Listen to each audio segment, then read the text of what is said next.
Hi friends, welcome to Kerala recipe. நாம் இன்றைக்கி ரொம்ப டேஸ்டான ஹெல்த்தியான ஒரு ரெசிபி பார்க்க போகிறோம். அரிசி வச்சு பண்ணக்கூடிய கேரளா ஸ்டைல் அரி உருண்டை இல்லைன்னா ரைஸ் லட்டு இதை பார்க்க போகிறோம். வாங்க வீடியோக்கு போகலாம்.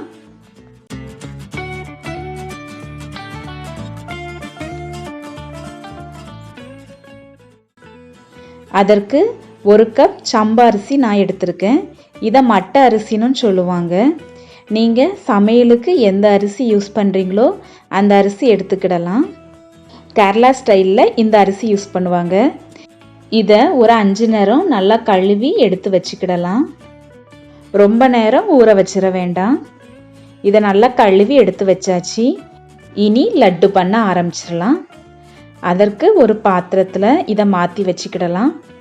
ஸ்டார்டிங்கில் ஹை ஃப்ளேமில் வச்சு நல்லா கிண்டி விட்டுக்கோங்க. இல்லைனா இதை ஒரு துணியில் ஒரு 10லேருந்து 20 நிமிஷம் நல்லா காய வச்சு எடுத்துக்கிடலாம். அதுக்கப்புறமும் ரெசிபி பண்ண ஆரம்பிக்கலாம். நல்லா அரிசியில் உள்ள தண்ணியெல்லாம் வற்றினதுக்கப்புறம் நம்ம மீடியம் ஃப்ளேமுக்கு மாற்றிக்கிடலாம்.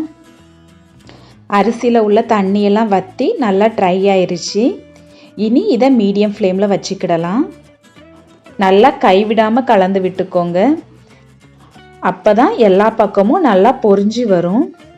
உங்களுக்கு கேரளா ரெசிபி பிடிக்கும்னா இந்த சேனலை சப்ஸ்கிரைப் பண்ணி வச்சுக்கோங்க. கூடவே பெல் பட்டனை கிளிக் பண்ணி ஆல் ஆப்ஷனையும் கிளிக் பண்ணி வச்சுக்கோங்க. அரிசி லைட்டாக கலர் மாற ஆரம்பிக்கி. அரிசி நல்லா கலர் மாறிடுச்சு.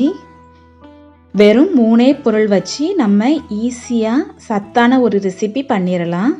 இது குழந்தைங்களுக்கு ரொம்ப பிடிக்கும். நாம் வெல்லம் சேர்த்துருக்கிறதுனால ரொம்ப டேஸ்ட்டாகவும் இருக்கும். இந்த ரெசிப்பியை கண்டிப்பாக உங்கள் வீட்டில் ட்ரை பண்ணி பாருங்கள்.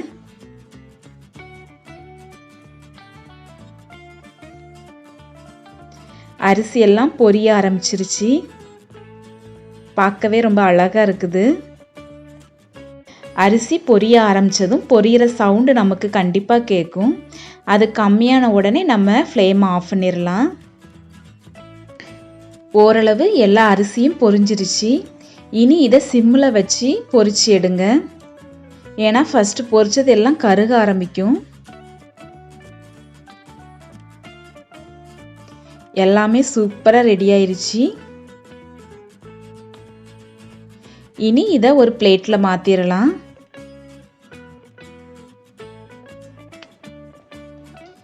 அரிசியை உடனே பிளேட்டில் மாற்றிருங்க. இல்லைன்னா அந்த பாத்திரம் சூடில் அது கருக ஆரம்பிக்கும். இது நல்லா ஆறட்டும். அதுக்குள்ளே நம்ம வெல்லம் தயார் பண்ணிடலாம். அதற்கு 1 கப் வெல்லம் எடுத்து வச்சுருக்கேன். இது கூட 1/4 கப் அளவுள்ள தண்ணி சேர்த்துக்கிடலாம். தண்ணி ரொம்ப சேர்த்துறாதீங்க.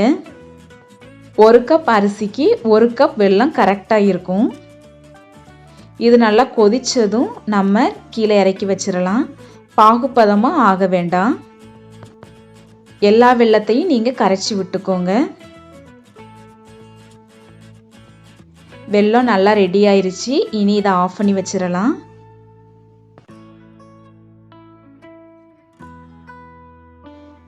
அரிசி ஆறுனதும் அதை ஒரு மிக்ஸி ஜாரில் மாற்றிக்கிடலாம். இதை ஓரளவு மாவாக அரைச்சிக்கோங்க. ரொம்ப மாவாக அரைக்க வேண்டாம்.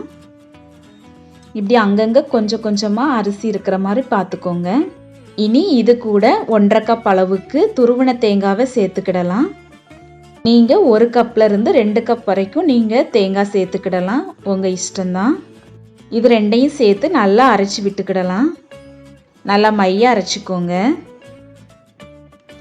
இனி இதை ஒரு பாத்திரத்தில் மாற்றி வச்சிடலாம். இது கூட 1 பிஞ்ச் அளவுக்கு உப்பு சேர்த்துக்கிடலாம்.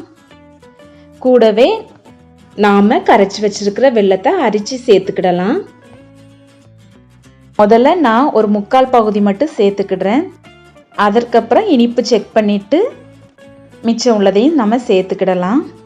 இது கூட நாம் முந்திரி பருப்பும் சேர்த்துக்கிடலாம். சின்ன சின்னதாக நொறுக்கி சேர்த்துக்கோங்க. நான் இன்றைக்கி பிளெயினாகவே பண்ணுறேன். இனிப்பு செக் பண்ணி பார்த்துட்டு மிச்சம் உள்ளதை நான் சேர்த்துக்கிடுறேன். எனக்கு 1 கப் வெல்லம் கரெக்டாக இருக்குது. உங்கள் இனிப்புக்கு ஏற்றாப்புல நீங்கள் வெல்லம் சேர்த்துக்கிடலாம். இனி இதை நல்லா கையால் மிக்ஸ் பண்ணி விட்டுக்கோங்க. அவ்வளோதான், இனி லட்டு பண்ண ஆரம்பிச்சிடலாம். அதற்கு சின்ன சின்ன பீஸாக நம்ம உருட்டி எடுத்துக்கிடலாம்.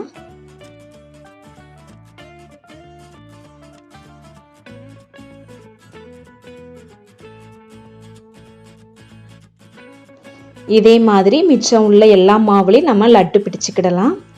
அவ்வளோதான், சுவையான ஹெல்த்தியான லட்டு சூப்பராக ரெடி ஆயிடுச்சு. இந்த ரெசிப்பியை கண்டிப்பாக உங்கள் வீட்டில் செஞ்சு பாருங்கள். எப்படி வந்துச்சுன்னு கமெண்ட் பண்ணுங்கள்.